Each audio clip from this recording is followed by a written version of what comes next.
हजारीबाग में पार्टी का चुनावी कार्यालय का उद्घाटन करने के दौरान आजसू सुप्रीमो सुदेश महतो ने कहा कि हजारीबाग की सर्वांगीण विकास इस बार मनीष जायसवाल को जिताना है। सर्वांगीण विकास के लिए उन्हें केंद्र में भेजना है। हजारीबाग के लिए अपनी योजना की आजसू सुप्रीमो ने कहा कि अभी हर गांव में ग्राम प्रमुख बनाए गए हैं। कुछ दिनों में हर एक गांव में चूल्हा प्रमुख तक बनाए जाएंगे।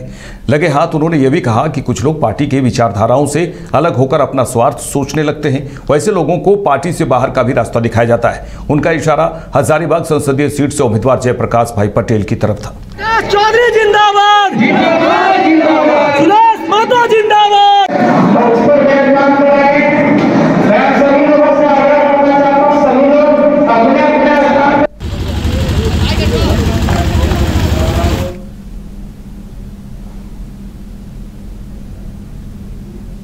समाहरणालय से लोकसभा चुनाव को लेकर जिला निर्वाचन पदाधिकारी सह उपायुक्त राहुल कुमार सिन्हा ने मतदाता जागरूकता के लिए प्रमोशनल वैन की लॉन्चिंग की।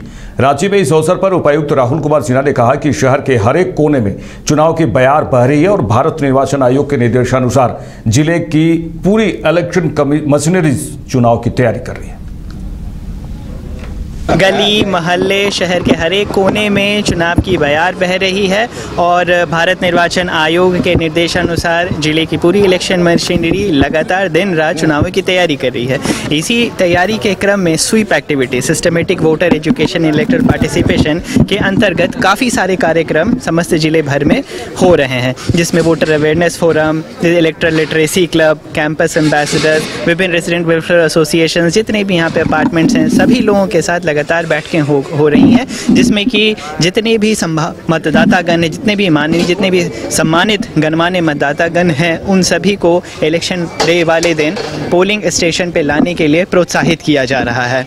रांची लोकसभा अंतर्गत चुनाव की तिथि 25 मई है और रांची जिले में ही 2 और लोकसभाएं हैं। खूंटी लोकसभा क्षेत्र के कुछ भाग पड़ते हैं तथा लोहरदगा लोकसभा क्षेत्र के कुछ भाग पड़ते हैं, जिनका मतदान 13 मई को है। तो 13 मई और 25 मई को रांची जिले के सभी गणमान्य नागरिकगणों से यह विनम्र अनुरोध रहेगा कि कृपया अपने मताधिकार का प्रयोग करें और मतदान वाले दिन अपने पोलिंग स्टेशन पर आएं और वोट डालें। गली महल राजधानी रांची के रातू थाना क्षेत्र में युवती के साथ सामूहिक बलात्कार के मामले में पुलिस ने आरोपियों को पकड़ने में सफलता पाई है। इस मामले में 5 आरोपियों को पुलिस ने उनकी तलाश थी। 5 को गिरफ्तार कर लिया गया है। आरोपियों ने मेला घूमने गई युवती को निशाना बनाया था और उसके साथ दरिंदगी की थी। पुलिस आरोपियों से पूछताछ कर आगे की कानूनी कार्रवाई कर रही है। सर, रातू थाना क्षेत्र में गैंगरेप की बात आती है, क्या कुछ ऐसा इसमें जो लड़की थी वो अपने परिचित के साथ मेला घूमने गई थी और इसी दौरान जो है उसके जो परिचित हैं, मेरे दोस्त हैं, उसने धोखा दिया इस तरीके का और गैंगरेप की घटना घटी। 5 अभियुक्त इसमें शामिल थे और इस 5वीं गिरफ्तारी पुलिस द्वारा कर ली गई। सर, रातू थाना क्षेत्र में गैंगरेप की बात। सिमडेगा बीजेपी कार्यालय में प्रेस को संबोधित करते हुए रविंद्र राय ने कहा कि वर्ष 2014 में जब नरेंद्र मोदी की सरकार बनी तो उस वक्त देश हताश और निराश था। यहाँ के युवाओं को यह समझ में नहीं आ रहा था कि कैसे देश का विकास होगा, कैसे युवाओं का भविष्य बेहतर होगा। लेकिन एक कुशल नेतृत्व के साथ 10 साल के बीजेपी सरकार की कड़ी मेहनत का नतीजा रहा कि आज देश विकासशील देशों की श्रेणी में आने लगा है। देश के नौजवानों को, किसानों को, गांव गरीब किसानों को ये आशा जगी कि यह देश संभल सकता है, आगे फिर विकसित हो सकता है, दुनिया के सामने सर उठा के चल सकता है।